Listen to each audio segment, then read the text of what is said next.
what's up everybody? It's Rox and I'm coming to you today with a review for Love and Hip Hop ATL Season 5, the season finale, also known as Episode 16. So let's get to it, shall we? Kelsey, you know, that's D-Lo's daughter. She's given us a rendition of her newest hit at the housewarming for D-Lo and Rashida's new house, okay? But it's in the backyard. Now, as far as Miss Charlene is concerned, listen, I think that she done took it too far. Now, I know you the shade tree psychologist and all, but you need to get out of Mama D and Ernest's business. I know you trying to help, but when Mama D accused you of sleeping with Ernest, then that is the time to withdraw. Because we don't need motherfuckers thinking that we cheating with their husband. But good for Miss Charlene that Mama D sees that she was just trying to help. So she's not mad at Charlene no more because the issue is with her and Ernest. Okay, so she apologizes to Mama Charlene, okay, and then she pulls out her last will and testament. And in this will, she grants Ernest half her earnings, which would be $1. Yeah, she say she only leaving him $1 if something happened to her. I was like, well, damn, Mama D, I mean, for real, what did he really do? Okay, but child, whatever. Ernest ain't too pleased with Mama D right now, but, you know, what can he do? That's his wife. And, bitch, I don't even care, though, because the most important part of Mama D's segment is, I'm gonna need y'all to get with me with this one. Y'all feeling it? All right. And 1, 2, 3. First I do my lips, lashes, brow. Can't forget about my edges, heels, or the flats, or the motherfucking wedges. In that order, in that order, in that order, in that order. Look, I ain't mad at Mama D, you guys. That bitch say, you know what? I'm gonna put a hit out every time a show ends. Shit. Might as well capitalize on something. I said, bitch, I ain't mad. That bitch said, first I do my lips, lashes, brow. Can't forget about the edges, bitch. Heels or the flats or the motherfucking wedges. In that order. Mama D, you better do that shit. Anyway, she's in the studio performing her next hit, y'all. All these hits coming out of the damn show today. Scrappy say, you know what? He proud of his mama for doing her thiz naive. He's happy. Ain't never seen so clear. Where's Ernest? You know, Mama D, he mad because of, you know, my last wheel. But, he gonna get over it. As far as the Bam is concerned, he tells Mama D and Jock, you know what, the Bam is the one that it's going to be, okay? Unconditional love forever and ever. And to seal the deal in a very cute scene where Scrappy takes the Bam to a venue. He says that he's going to support her career now. This is a perfect place for it to be. Look at this, a stage. You can perform your next hit there. Told y'all about these hits. And you know, Bambi is thinking the whole thing is cute. Slowly in walks, I guess people that mean something to Scrappy. You got Rashida and D-Lo, they come on in. And then you get Tammy. Okay, even though her shit fucked up, she says she still believe in love. Then you get Mama D and Ernest. Then we get Bambi's mom and her husband. And now Bambi is just like, wait a minute, what's going on here? I'm sure she had an idea at that point that something was fixing to go down. And sure enough, Scrappy gets down on his knees and asks her to marry him. And she says yes. And it's very cute. And, you know, y'all know bitch love. And I actually like Scrappy and Bambi together. I follow them both on Snapchat, and if you followed them on Snapchat, you would love the fact that them two are together. They make you love that they're together. I'm happy for the two of them. Hopefully their relationship will continue to grow and be successful. Congratulations to the two of them. KK and Tierra, they done planned a birthday party for King. And you feel good about it. The granny and the mama done came together. Except the mama done made the poor judgment in inviting Lollipop Head. And I was like, why the fuck is he there? Okay, I was right with KK when she said it was disrespectful. I mean, this is showing up Scrap's friend, and now he fucking on baby mama. I don't give a fuck how much everybody has moved on. You know what? As tender as the situation is between KK and Tierra, he did not need to be there. I'm gonna need Tierra to exercise some better judgment. Ain't nobody saying you can't move on. But let this just be about the kids. Let's not bring no extra drama. So KK tells him that she wants him to leave. And he actually doesn't try to make it any bigger than it needs to be, and he leaves. He understands. Tiara, she didn't even get in her feelings, okay? when KK said he is not even cute, okay, bitch, I just want you to do better for yourself. I was just like, I am with you. Tiara couldn't do nothing but laugh because it was real. It was so real at that moment. And then as far as Tommy, you guys, now listen, Tommy got issues. We all know that. She's gone to a therapist because she feels like if she can talk to this therapist about her past, you know, maybe she can figure out how to make her future work a little bit better for her. I'm not going to knock the therapy thing. I think we all can see that Tommy has had some shit go on in her life. She said that, you know, her busted up family, group homes, juvenile detention, okay, jail. She had her first baby in jail. You know, she had issues with her parents. Like, it was just a whole bunch of shit. We are all products of our past. The thing is, though, is that once we realize that we're products of our past, that we should make efforts to make our future better and try not to make the same mistakes. I think that it's a good thing that Tommy is trying to, you know, figure out why she keeps making these same bad decisions. And the truth of the matter is, once you get on reality shows, people will not let you forget your past.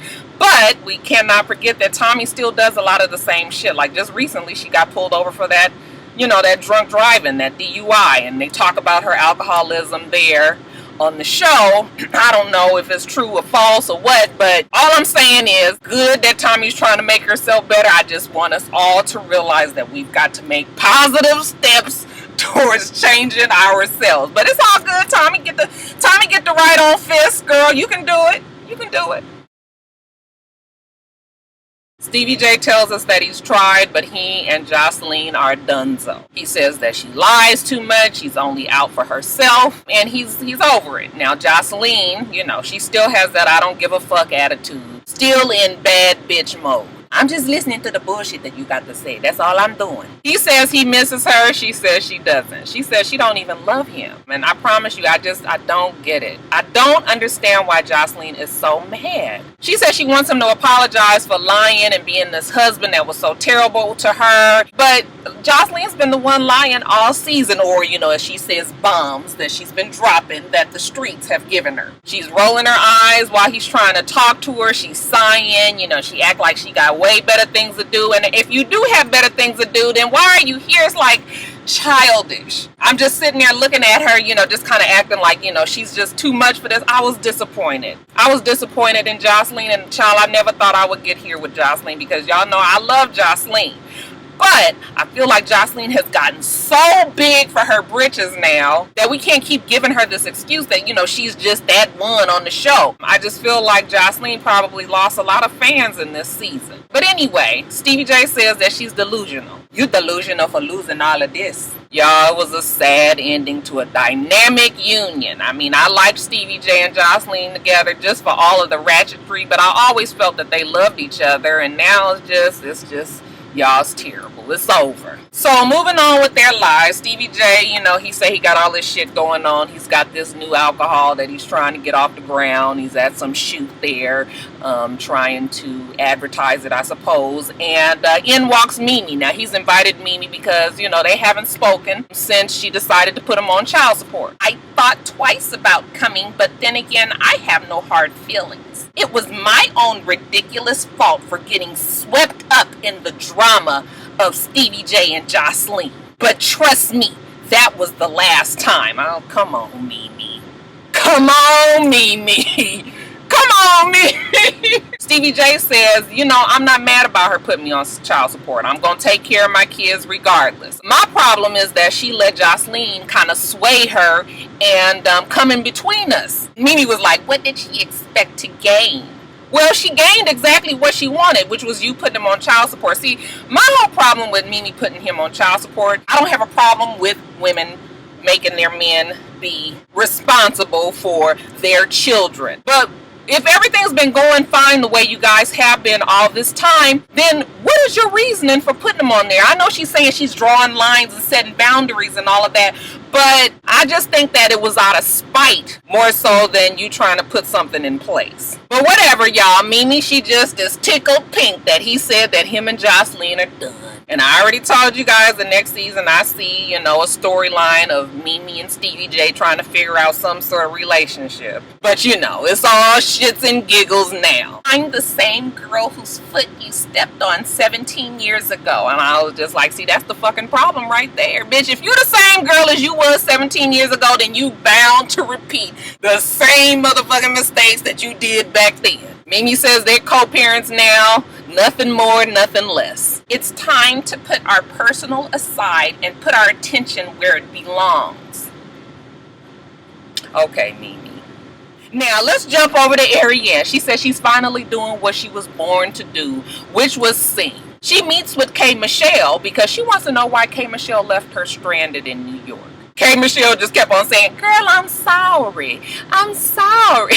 I was just like, this is so stupid. Okay, first of all, if K. Michelle really did leave a girl in New York, I would imagine that both of them would be a little bit different. Okay, Ariana would be a whole lot more pissed, and K. Michelle would at least be trying to explain what happened. But just to keep saying, I'm sorry. I mean, K. Michelle even went on her Instagram and said the shit was, you know, staged, and obviously she didn't leave a girl in New York. People were stupid for believing it. But the whole thing is just like, hey, you shouldn't even be on this fucking show. This is stupid that they even putting you in situations where you got to lie about shit like this, and then people think that you actually left somebody. Like, girl, you singing, you on tour, you doing the damn thing. You said you got your restaurant, you got your Jack Daniels. I mean, she already said she ain't doing the show no more, so we ain't got to keep beating a dead horse. But I hope that this season has made her realize that this show was so fucking beneath her. I mean, you know, we can't, this shit is just stupid. Okay, but whatever. Okay, once they get past the whole New York thing, Ariana tells her that she got a song and a half and that she want people to come to this listening party. And K. Michelle just like, bitch, a song and a half? Like, why am I here? It was crazy. You ought to be mad at Mona for putting you in this kind of bullshit. But whatever, K. Michelle says, you know what, I can't come to the damn listening party, sneak peek, whatever you want to call it. But why don't you invite Joseline? Okay, Joseline is sure enough to get the shit started since I can't be there. K. Michelle says that Joseline is misunderstood. I don't even think Joseline is so much misunderstood anymore. Joseline has done a lot to herself this season. But she tells Ariana, I'm not going to be there, but let Joseline come in my place. Now, Ariana's sneak peek. Everybody is there, including Dee Smith and Betty Idle. We get to hear Ariana's song, and it actually sounds good, okay? Everybody is pleased with what she's done. They're surprised. They're happy. Ariana's happy. The mood is very high in the building until the dark cloud herself, Joseline, and Don walks in. Now, this would be after the song is over, so you know Joseline is only there for one thing. When you look at Mimi and Rashida over there, honey, you could physically see the hearts drop down into the stomachs. Them bitches was scared as fuck. Like, they ain't nobody told us that we was fixing to be in this shit. Ariana brings this peasant. Everybody was confused. I think Ariana was trying to make peace and bring everybody together and make everybody happy, but yeah, girl, it ain't gonna work. It's not gonna happen. Joseline said she didn't want to come, but she felt that since Kate told Ariana to invite her and Don dragged her out the house. But trust me, I am not in the best mood at all tonight. So you know it's gonna be some shit. Everybody is just looking. And Ariana's just like, God damn, somebody say something. Shut up, Ariana. Mimi is feeling pretty smug on that side of the couch. After everything that me and Stevie's been through, there's always gonna be some kind of love there, and that's why she's so bitter and has this hatred for me, because she knows that that man loves me for real.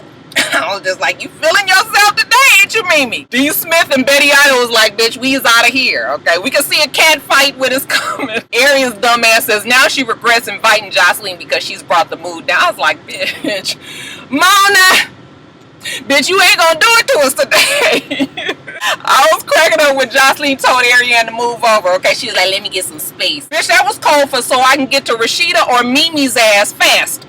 Don says, well, why everybody so tense? Mimi was just like, we was all fine. And Joseline was just like, I bet you was fine, huh, with your fake ass. You a fake ass bitch. That would be you. You mad because I took your husband and gave him back. He was never my husband, sweetheart. Bitch, you know we don't like to be called sweetheart. Joseline throws her drink. Honey, Mimi doesn't budge. But of course security rushes in, so that might be why Mimi doesn't run. And from then on, they just argue between the security guards. You're mad because I took your motherfucking nigga and he married me. Why she say that? This bitch has Disneyland on her fucking brain. But in case you can't hear, or I don't know, can't understand English, let me spell it out for you. You are not M-A-R-R-I-E-D.